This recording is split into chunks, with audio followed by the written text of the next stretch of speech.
Te damos la bienvenida a nuestro canal de YouTube y podcast. Nos alegra mucho que estés aquí. Nuestro deseo es compartir mensajes que fortalezcan tu fe, inspiren tu vida y acompañen tu caminar con Dios. Si este contenido bendice tu vida, recuerda, suscríbete al canal y activa las notificaciones para seguir creciendo juntos en cada episodio. Gracias por ser parte de esta comunidad. Dios bendiga, hermanos. ¿Cómo están? Bien. Me da gusto tenerlos aquí. Hoy sí veo un poquito más de espacios. Ese fútbol, ¿verdad? Que nos atrae. Muy bien, pues vamos a continuar con la serie. ¿Se acuerdan cómo se llama la nueva serie? Somos uno. Somos uno. El pastor Neftalí estaba predicando la semana pasada sobre la unidad. Hoy el tema es cada uno cuenta. Cada uno cuenta. Vamos a continuar con la lectura de Efesios. La semana pasada fuimos a Efesios capítulo 4 del 1 al 6. El día de hoy vamos a ver Efesios 4 del 7 al 10. Entonces vamos a empezar con la lectura. Fíjense lo que dice la palabra de Dios. Pero a cada uno de nosotros se nos ha concedido la gracia conforme a la medida del don de Cristo. Por tanto dice, cuando ascendió a lo alto, llevó cautivo a un gran número de cautivos y dio dones a los hombres. Esta expresión ascendió, ¿qué significa? Sino que él también había descendido a las profundidades de la tierra. El que descendió es también el mismo que ascendió mucho más arriba de todos los cielos para poder llenarlo todo, dice la Escritura. Muy bien, hermanos, imagínense un cuerpo en pleno funcionamiento. Si nosotros vemos el corazón, ¿qué está haciendo el corazón? Está bombeando la sangre. Si vemos los pulmones, ¿qué están haciendo los pulmones? Jalando el oxígeno y distribuyéndolo. Si vemos los ojos, ¿qué hacen los ojos? Observan, analizan, ven, captan información. Si vemos las manos, ¿qué hacen las manos? Normalmente las manos sirven para trabajar, para producir. Entonces, ahora imagina un cuerpo que le falta el dedo, el meñique. Le falta el dedo al meñique. ¿Es útil o no es útil el meñique? Tiene su utilidad. Usted puede decir, bueno, los ojos no ocupan el meñique. Las manos pueden trabajar sin el meñique. Pero fíjese, yo tengo un amigo que le hace falta el meñique y él juega la posición de portero. Y dice una vez que él estaba portereando, viene un tiro fuerte, pero él dice, bueno, es fácil, viene hacia mí. Pone la mano y el guante se dobla de este lado y el balón se metió. ¿Era importante el meñique o no? Se atascó la risa porque pues sí lo agarró, pero pues, se le chispoteó, ¿no? Por el espacio de la falta del meñique. Entonces, bueno, con él le hacemos un montón de bromas al pobre cuate, ¿no? Pero es divertido. La ilustración es que por más pequeño que sea una parte del cuerpo, puede representar una limitación para el mismo cuerpo. Así es la iglesia de Cristo, hermanos. Así es la iglesia vida. Un cuerpo donde cada parte tiene su lugar. Y por más pequeño que parezca, y por más modesto que parezca, sostiene el andar de todo el cuerpo, sostiene el conjunto de todo el cuerpo. Miren, hermanos, nosotros vivimos en una cultura donde se mide el valor de las cosas por lo que se puede ver. Ahorita con las redes sociales está muy en auge que la gente presume viajes, presume outfit, presume formas de vida, presume casas, carros.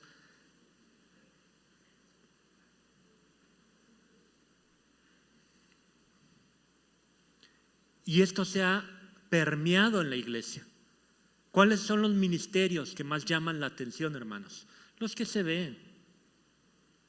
Lo primero que pensamos, bueno, en la alabanza, en la predicación, en la enseñanza. Y luego esto provoca algo bien curioso, porque luego vemos, y por ejemplo, pues Chuy canta bien, ¿no? Ahora, si yo me pongo a cantar, hermanos, ustedes se me van.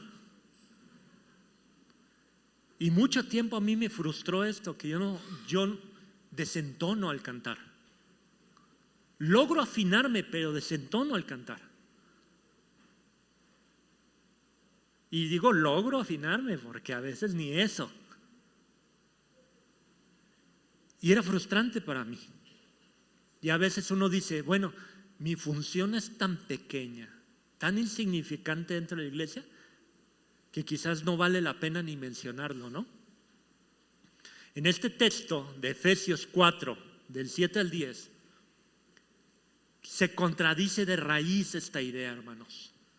Cristo mismo, el Señor que ascendió victorioso, es quien reparte gracia y dones a cada uno de los suyos, sin excepción, sin excepción. Nadie en el cuerpo de Cristo es un espectador, o no deberíamos de serlo. Todos hemos sido beneficiados con el reparto que ha hecho el Rey. Hermanos, esta carta se escribió en la prisión. La carta de Efesios se escribió en la prisión. Pablo estaba prisionero. Eso lo podemos ver en Efesios 3:1 y 4:1. Imagínense la situación de Pablo. Pablo, ¿a qué estaba acostumbrado, hermanos? A viajar. Él está acostumbrado a viajar. A él le gustaba andar de ciudad en ciudad, confirmando a los hermanos y ¿qué? Predicando el evangelio. Ahora imagínense al pobre Pablo, lo agarran, lo apresan y lo encierran. ¿Se acabó la vida para Pablo? No. Él tuvo que hacer otras funciones, algo más que Dios le había dado y que él no había ejercido con plenitud. ¿Y qué era, hermanos? Escribir. Y muchos de los textos y cartas que escribió Pablo, adivinen dónde surgieron. En la prisión. ¿Se acabó la vida para Pablo? No. Es lo importante entender las funciones que Dios nos ha dado y de lo que Él ha repartido a cada uno de nosotros. En Efesios del 1 al 3, lo que vemos es quiénes somos en Cristo. Y a partir del capítulo 4, Pablo pasa a una doctrina más práctica.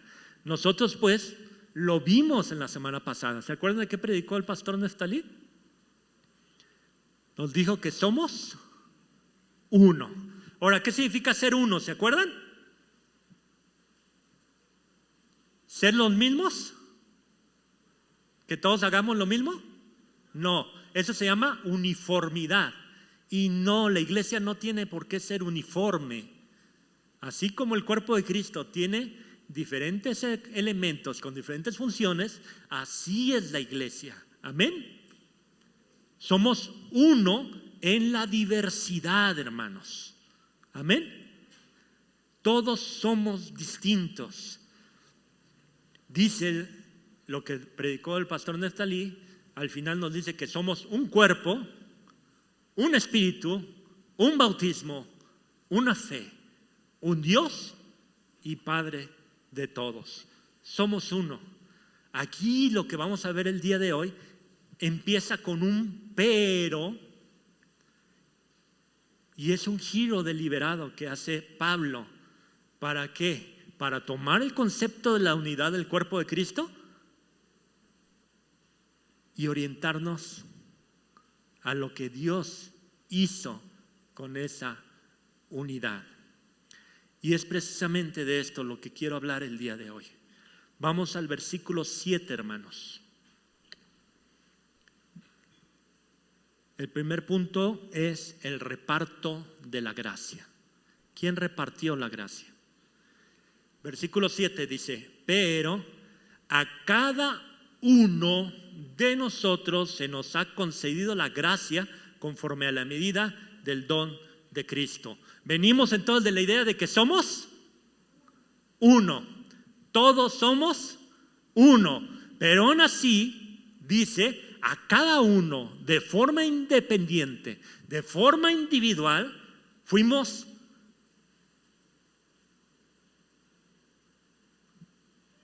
bendecidos conforme a su gracia. Y esto es bien interesante, hermanos. No dice solo a los dotados, a los inteligentes, a los capaces. Dice todos. Fíjense cómo empieza. El griego enfatiza precisamente esta distribución personal o individual. Dice eni ekasto emon. ¿Qué significa esto en el español? Traducción directa del griego: cada uno de nosotros de forma individual. Eso es lo que dice el griego. A cada uno de nosotros de forma individual. ¿Qué incluye cada uno? Se nos dio la gracia a todos. No hay ninguno aquí que sea un desgraciado, o sea, que no tenga la gracia de Dios. No hay ni uno, hermanos. Lo dice muy claro la palabra. ¿Qué significa cada uno? Cada uno es todos, tanto del anciano hasta el joven, tanto del hermano que trabaja los domingos y contra apenas puede congregarse, como de la madre que tiene 3, 4 hijos y todo su trabajo y toda su energía está ¿en qué? En educar a los hijos. Tanto a las personas que servimos desde el púlpito hasta las personas que están en la silla escuchando la palabra de Dios. Todos y cada uno, hermanos. Lo dice, pero a cada uno de nosotros se nos ha concedido la gracia. ¿Qué significa gracia, hermanos? Nosotros escuchamos la palabra gracia y siempre la emparejamos ¿con qué? Con la salvación, ¿no? La gracia es aquello que recibimos sin merecer, ¿no? Pero aquí no está hablando de esa gracia salvadora.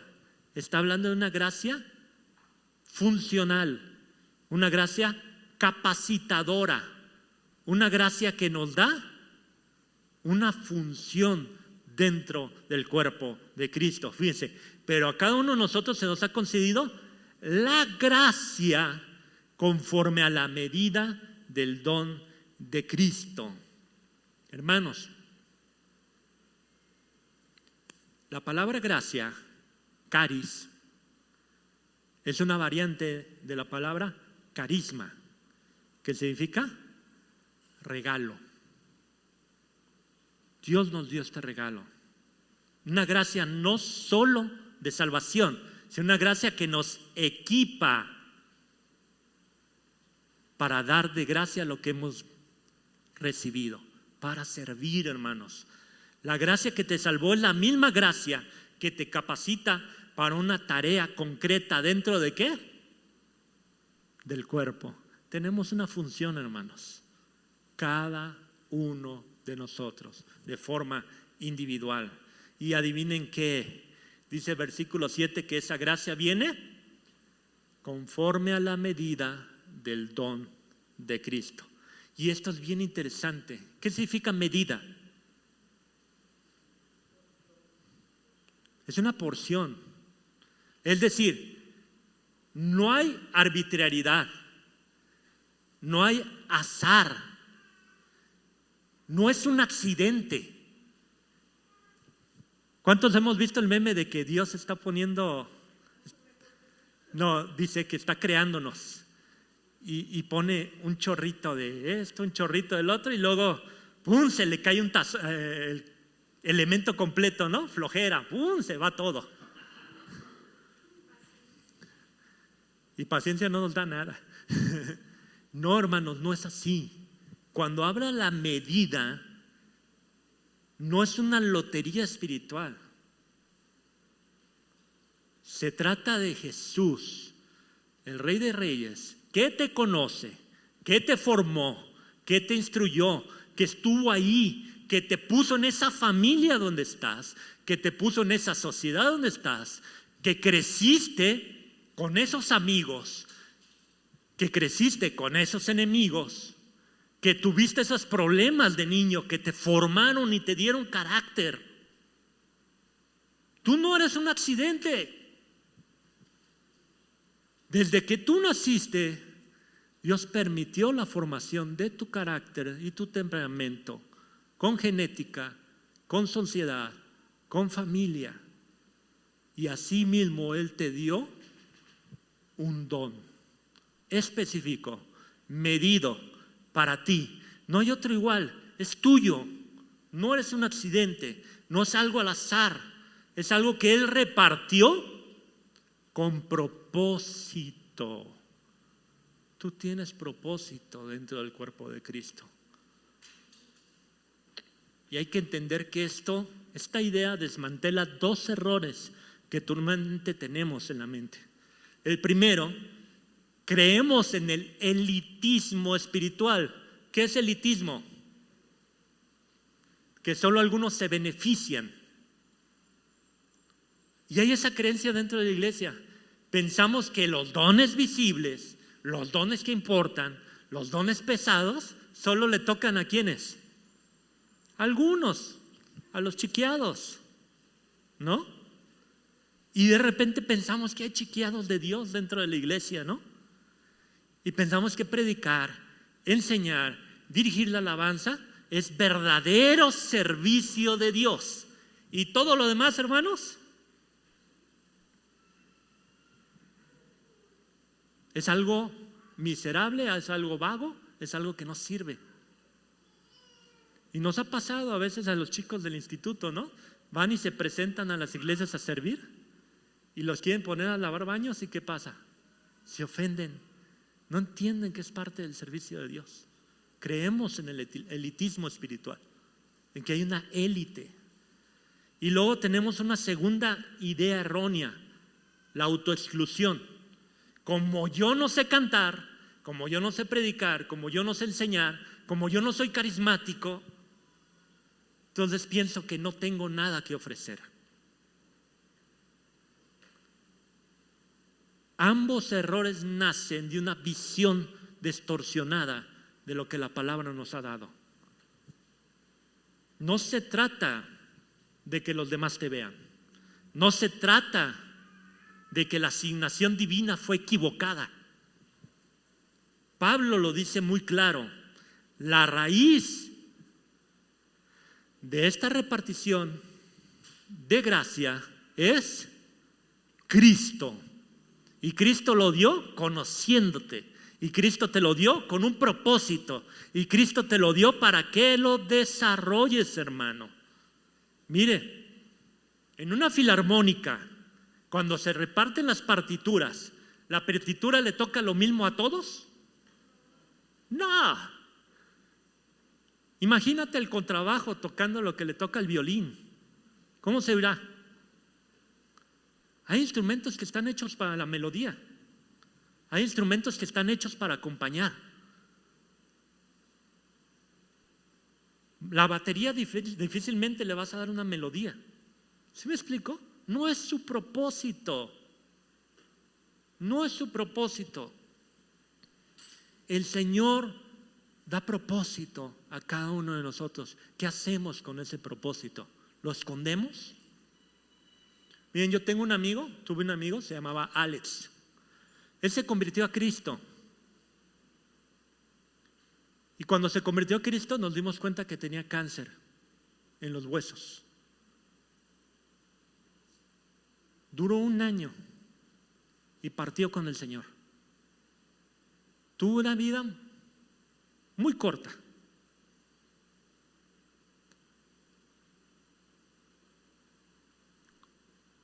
Pero ese año evangelizó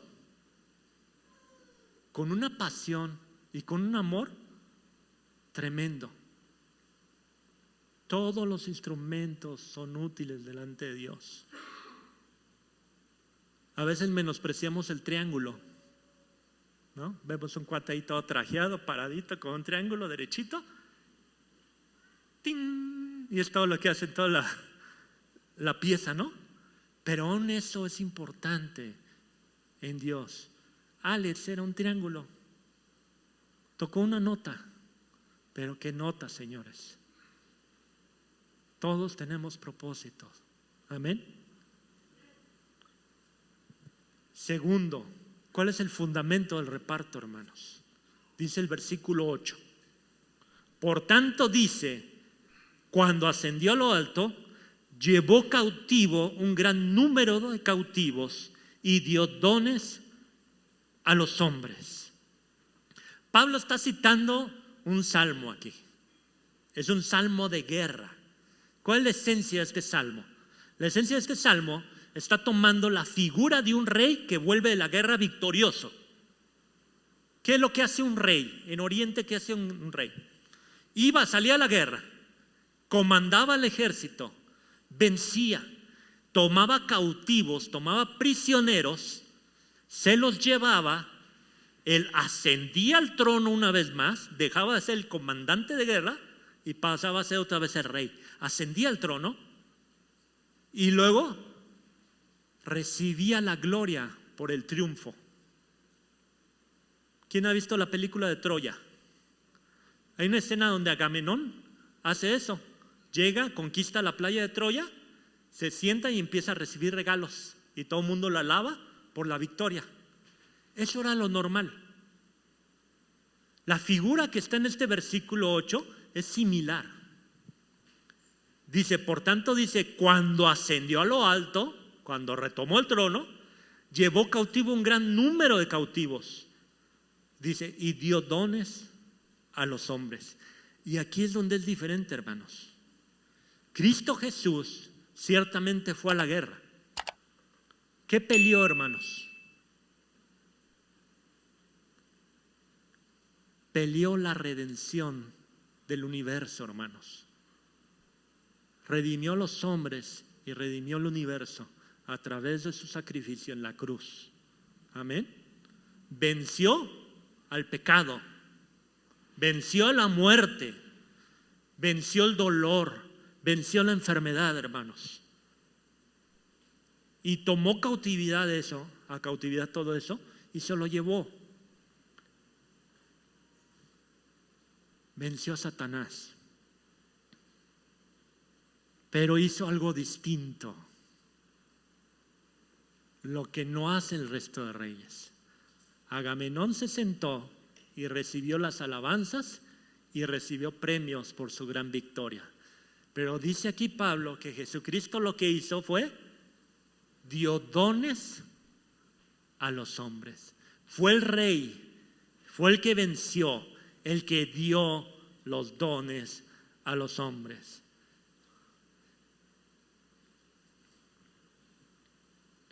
¿Por qué hizo esto, hermanos?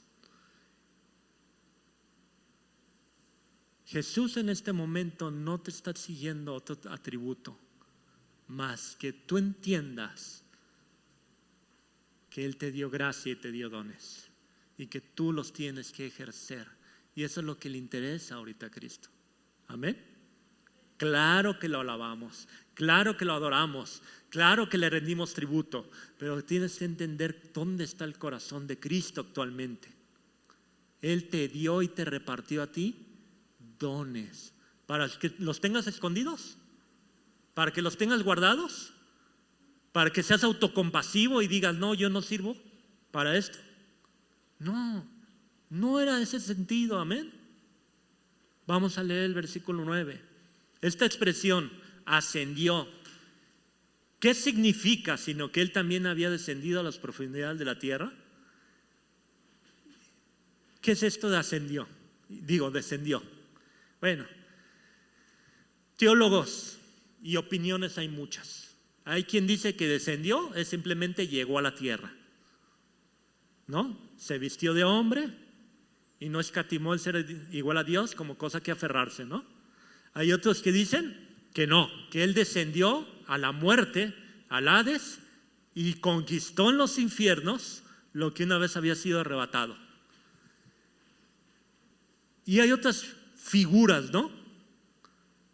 Aquí yo creo que lo que tenemos que poner atención y lo que es innegable en esta figura, hermanos, es que Cristo, que hoy exaltamos, que hoy glorificamos, que hoy está encima de los cielos, primero se humilló. Primero se humilló. Y la humillación básica, ¿cuál fue? Se encarnó, nació en un pesebre, murió en una cruz, estuvo en una cruz y resucitó al tercer día. Amén. Y el versículo 10 dice: el que descendió es también el mismo que ascendió mucho más arriba que todos los cielos para poder llenarlo todo. Y esto es bien interesante. No estamos hablando de dos personajes. No es uno el que se humilló y otro que se exaltó. En la teología de los testigos de Jehová aquí hay un error, porque te la explican de tal manera que pareciera que el Cristo que murió en la cruz, ese se perdió, y que el que resurgió es otro. No, hermanos. El mismo que se humilló fue el mismo que fue exaltado. No hay dos personajes. Y esto nos deja una enseñanza. Así como Cristo, para alcanzar la gloria, tuvo que completar el ciclo completo de humillación y exaltación. Hermanos, nosotros no podemos vivir siempre buscando la gloria, siempre buscando brillar, siempre siendo los únicos.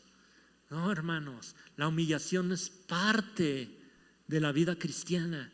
Tiene la semilla para que dé fruto. ¿Qué tiene que hacer? Ser sembrada y morir. ¿Para qué? Para que crezca y dé fruto. La vida cristiana es así, hermanos. Día con día tú vas a sufrir humillación. ¿Para qué? Para que pueda esa gracia crecer en ti y darla a otros. Y cuando venzas ahí, va a venir otra humillación. ¿Por qué? Porque nosotros no somos perfectos y tenemos cientos y miles de áreas que necesitan ser rendidas al Señor. Amén. El propósito final, hermanos, de esta ascensión no es solo para la gloria personal de Cristo. No era solo que ya es el Rey de Reyes y Señor de Señores, porque venció la muerte y venció a Satanás, porque logró vencer el pecado y porque nos dio libertad a través de la cruz. No, hermanos, no es solo para su propia gloria. Dice el versículo 10 al final, para llenarlo todo. Para llenarlo todo. Ahora Jesucristo es dueño, Rey del universo entero. No hay nada que esté fuera de su señorío. No hay nada que esté fuera de su señorío. Pero esto tiene un doble propósito. Y esto lo tienes que entender bien. ¿Cómo es que Cristo manifiesta su poder en la tierra? ¿Cómo es que Cristo se deja ver en la tierra?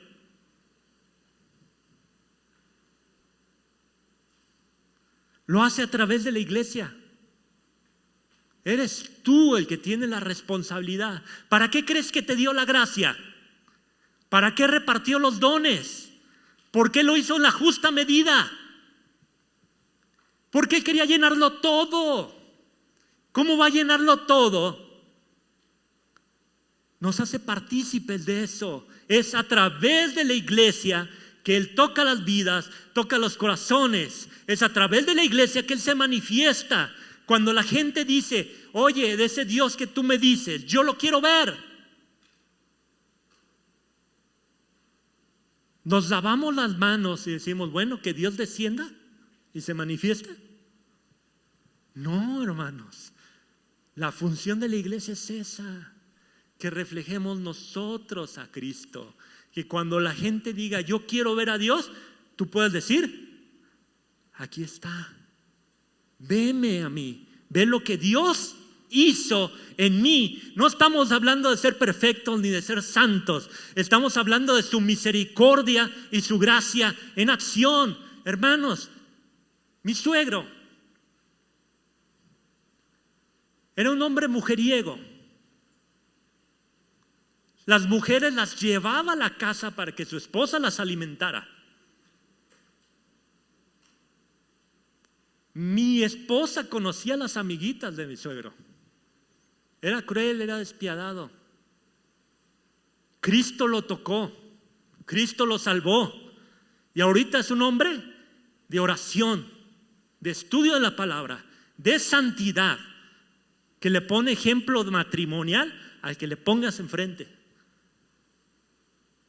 Es la gracia de Cristo manifestada a través de una vida que ha sido transformada por el poder de la cruz.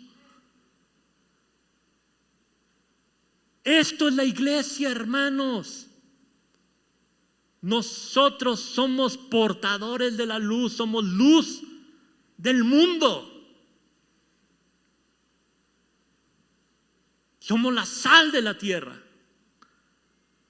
¿Cómo va a ser salada si nosotros no salamos? ¿Cómo va a haber la luz si nosotros no reflejamos a Cristo?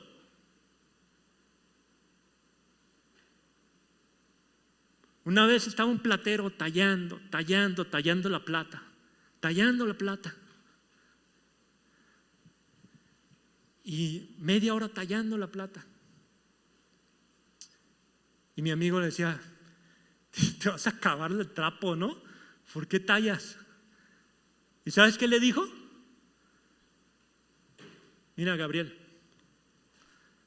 la plata no está lista hasta que el platero no se refleja en ella. La plata no está lista hasta que el platero no se refleja en ella. En este mundo tendréis aflicción, pero confiad, yo he vencido al mundo. ¿Saben por qué son los ciclos de humillación, hermanos?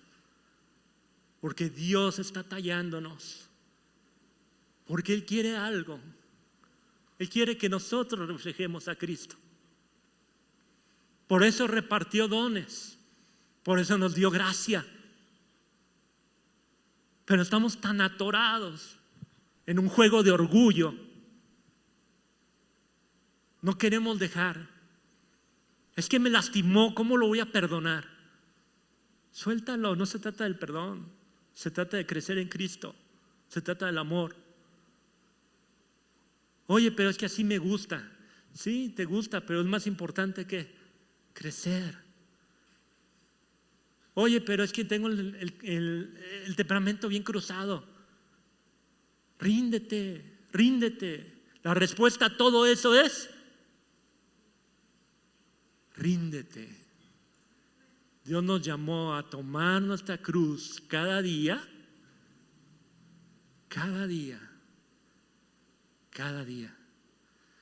La clave de una vida cristiana es la rendición. Dios ya te dio la gracia, te dio los dones, te dio el propósito. Ríndete. ¿Cómo lo va a llenar todo? Es a través de nosotros, hermanos. Miren los versículos 7 al 10. Preparan el terreno para lo que Nef nos va a predicar la próxima semana. Primero tenemos que entender que Cristo nos dio gracia a cada uno, que cada uno de nosotros somos útiles en el reino, que cada uno de nosotros tenemos propósito en el reino, que junto con la salvación Él nos dio propósito. No escondamos la luz debajo de la cama. Y la próxima semana entenderemos para qué Dios nos dio todo esto.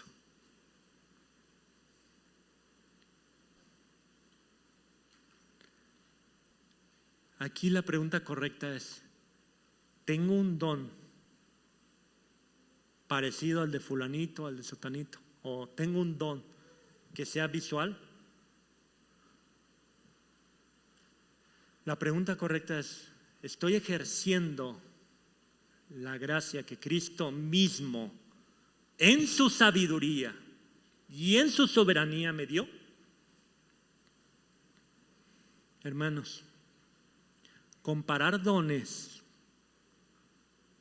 solo te va a estorbar.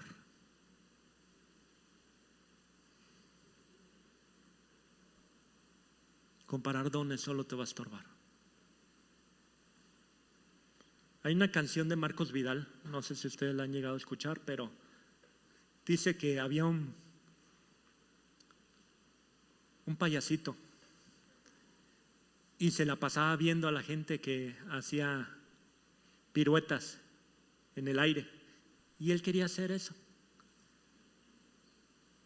Y él un día dijo, bueno, yo lo voy a hacer, y se subió y se cayó y se lastimó. Y el circo cerró, porque él no entendía la importancia de su función dentro del circo. Tristemente ahora que ya no se puede casi mover, sigue haciendo lo que le toca.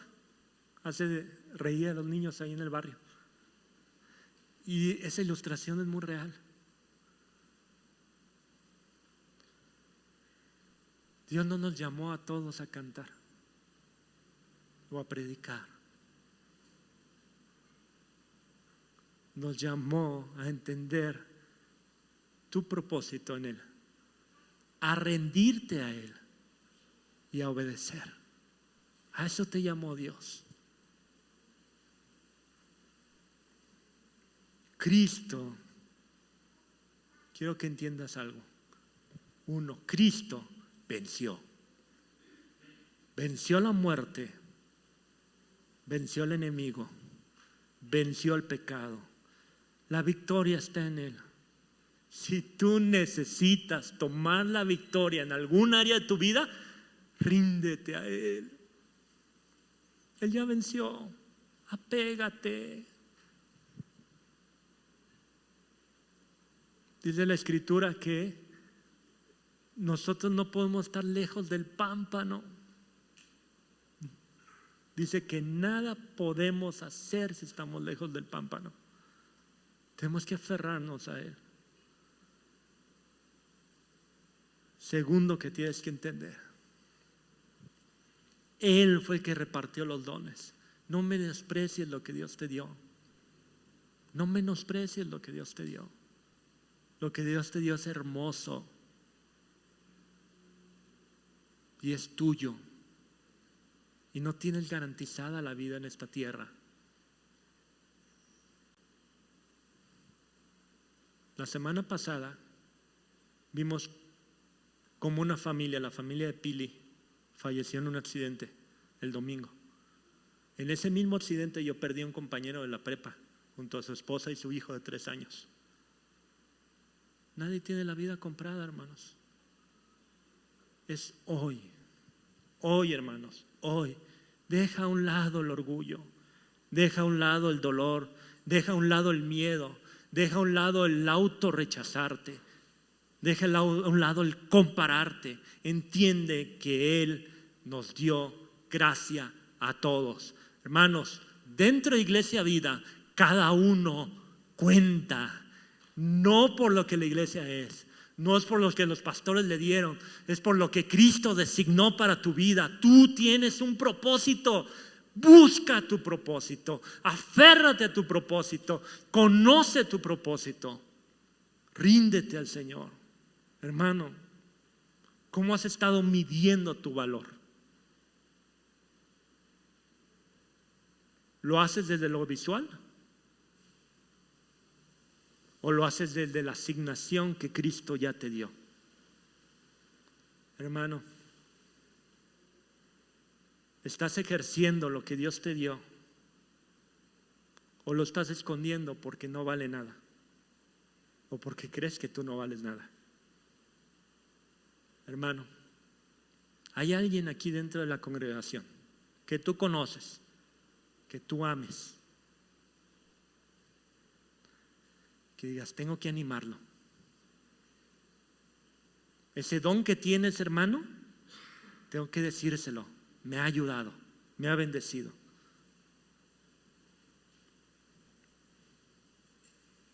quiero que entiendas algo, ya para terminar. El mismo Cristo descendió y se humilló para obtener la victoria en la cruz. Ese mismo Cristo tomó la victoria y la hizo plena para todo el universo. Ese mismo Cristo te dio un propósito y te designó dones. ¿Qué te detiene? Y lo más básico es que nos dice la Biblia: en esto los conocerán, en que se amen los unos a los otros. ¿No sabes cuál es tu don? ¿No sabes cuál es tu propósito? Empieza por esto, hermano. Ama. Así como Cristo amó a la iglesia, como Él se entregó a sí mismo por ella. Ama. Empecemos por eso. Y ríndete a Él. Amén. Vamos a orar. Gracias te damos, Señor, por tu palabra. Gracias, Señor, por lo que nos has enseñado y nos has dejado en ella, Padre. Te pido, Señor, que tú hables a nuestras vidas, habla a nuestros corazones, Señor. Que podamos hacer a un lado los miedos, los pretextos, el dolor, Señor. Que podamos rendirnos completamente delante de tu presencia, Padre. Que podamos ejercer ese don que tú nos has dado a través de la cruz. Que podamos entender que tú ya conquistaste todo y que tú eres dueño de todo. Y que estando en ti solo puede haber un resultado, Dios. Te alabamos, te bendecimos. Toca cada vida, cada corazón de los que estamos aquí. Glorifícate, Dios, a través de nuestras vidas, Señor. Y que podamos dar ese fruto, Dios. Y que otros puedan ver en nosotros a ese Cristo vivo, real, a ese Dios todopoderoso que tiene poder para amar, para sanar y para dar la victoria. En el nombre de Jesús, amén. Gracias por acompañarnos hoy. Nos alegra mucho que hayas estado con nosotros. Te esperamos el próximo domingo en nuestra transmisión en vivo a las 11:30 am. Si estás cerca, será un gusto verte presencialmente a las 9:30 o a las 11:30 am. En nuestras redes puedes encontrar la ubicación de la iglesia como Iglesia Vida. Y si es tu primera vez conectándote, déjanos un comentario o envíanos un mensaje. Nos encantará conocerte. Y recuerda suscribirte al canal y activar las notificaciones para seguir creciendo juntos. Nos vemos el próximo domingo.